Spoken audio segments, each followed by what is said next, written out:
नमस्कार, श्री गुरुदेव दत्त. आमचा परिवार या यूट्यूब चॅनलवर आपलं मनापासून स्वागत आहे. तर आज आपण भोपळ्याच्या घाऱ्या करणार आहोत. तर तुम्ही पाहू शकता इथे किती मोठा भोपळा आहे आणि आम्हाला एक जणांनी दिलेला आहे हा भोपळा. तर आज आपण हा फोडून आता त्याच्या घाऱ्या करणार आहोत. तर घाऱ्याची रेसिपी नक्की पहा. सर्वप्रथम हा भोपळा स्वच्छ धुवून घेतलेला आहे आणि आता आम्ही हा कट करणार आहोत. तर आता हा भोपळा थोडासा कट केलेला आहे, पाहू शकता तुम्ही. हा चाकूच्या साहाय्याने तर कट होतच नाही मोठा असल्यामुळे, तर मी आपटला आहे. तर आतमध्ये बघा कुठेही खराब झालेला नाही आणि खूप छान असा हे भोपळा आहे.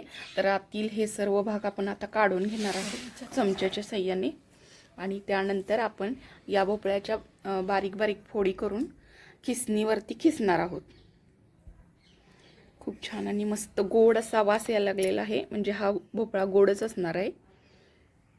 तर याच्या भाजीची सुद्धा मी रेसिपी दाखवणार आहे तुम्हाला.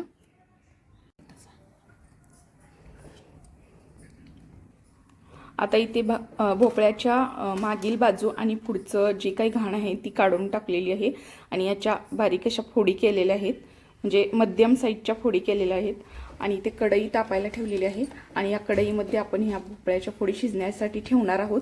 तर पाण्याचा वापर अजिबात करायचा नाही, फक्त फोडी फोडी ठेवायच्या आहेत आणि त्याच्यावरती घट्ट असं झाकण ठेवायचं आहे, पाणी घालायचं नाही.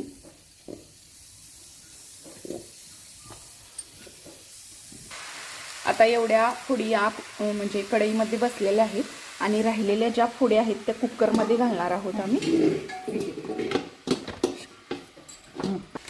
आता फिट्ट असं त्याच्यावरती एक ताट झाकलेलं आहे, वाफ जाऊ नये असं. तर अशा प्रकारे हे अर्धा तास बारीक गॅसवर असं ठेवायचं आहे, मंद गॅसवरती ठेवायचं आहे.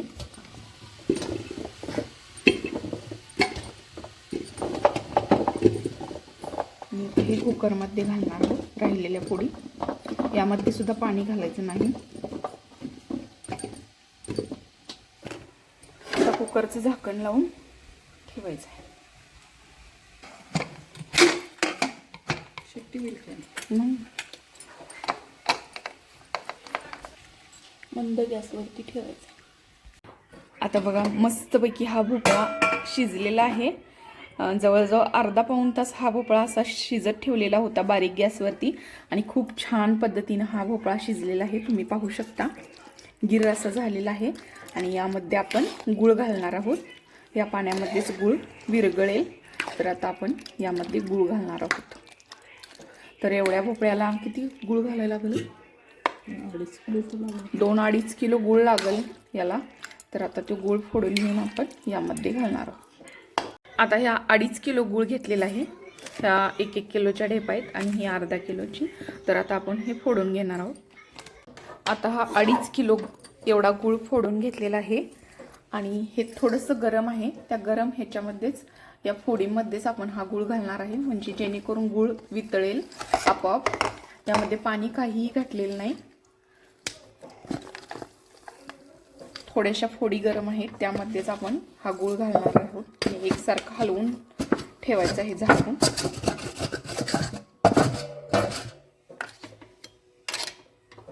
भोपळा खूप छान असा शिजलेला आहे.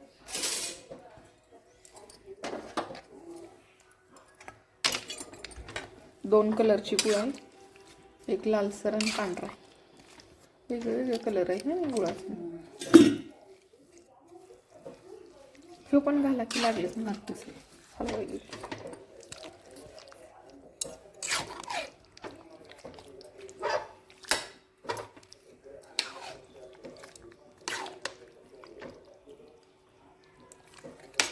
गरम ह्याच्यात गूळ विरघळेल आणि खडं राहिलेलं असतात की नाही. आता हे गूळ घालून असंच झाकून ठेवायचं आहे. गरम आहे, यामध्ये गूळ विरघळतो. त्यानंतर काय करायचं आहे मी तुम्हाला दाखवते नंतर.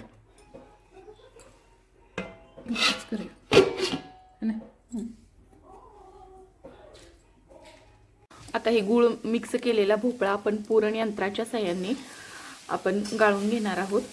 म्हणजे अशा प्रकारे जसं आपण पुरण बारीक करतो तसं हे एकसारखं बारीक करून घ्यायचं आहे. लगेच होतं हे पटपट करून. तर अशा प्रकारे हे पुरण यंत्राच्या साह्याने जरा उचलून दाखवा हो. अशा प्रकारे होते. अशा प्रकारे हे भोपळ्याचा खीस बारीक करून झालेला आहे. आणि आता आपण यामध्ये पीठ घालून मळणार आहोत आणि त्यानंतर याच्या घाऱ्या करायच्या आहेत. तर खूप छान स्मूथ असं हा खीस झालेला आहे, एकदम बारीक असा. यामध्ये काही सुद्धा राहिलेलं नाही, गूळ किंवा म्हणजे भोपळ्याच्या शिरा सुद्धा राहिलेलं नाही, सगळे एकसारखं झालेलं आहे. तर याच्या आता आपण घाऱ्या करून घेणार आहोत पीठ घालून. 2 चमचे एवढे बडीशेप घेतलेले आहे, भाजून बारीक केलेली बडीशेप आहे ही, बडीशेप पावडर.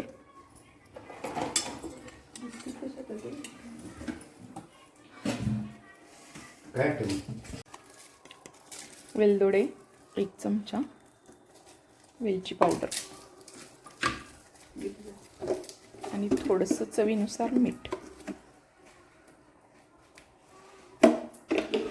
यामध्ये आपण जो भोपळा बारीक केलेला आहे, म्हणजे भोपळ्याच्या फोडी आपण गूळ घालून बारीक केलेल्या आहेत, त्या आता आपण यामध्ये मिक्स करून मळून घेणार आहे.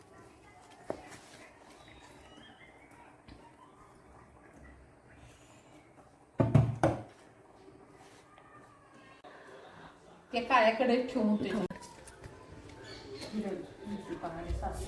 15 मिनिटं झालेली आहेत आणि ही खूप छान असं मऊ भिजलेलं आहे. तर आता आपण याच्या घाऱ्या लाटून घेणार आहोत. आता घाऱ्या तळण्यासाठी इथे तेल ठेवलेलं आहे आणि आता आपण घाऱ्या तळून घेणार आहोत.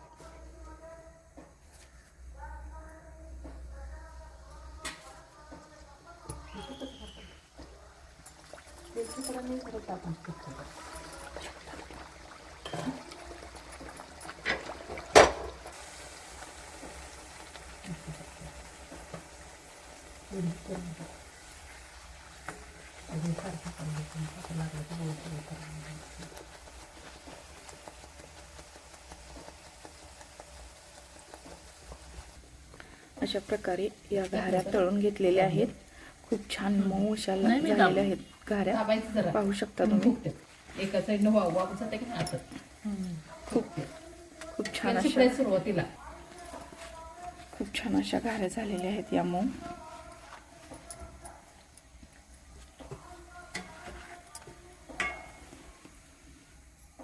तर तुम्ही सुद्धा अशा प्रकारे घाऱ्या करून पहा व कशा होतात सांगा. व व्हिडिओला लाईक करा, शेअर करा व सबस्क्राईब करायला विसरू नका. धन्यवाद. घाऱ्या करा.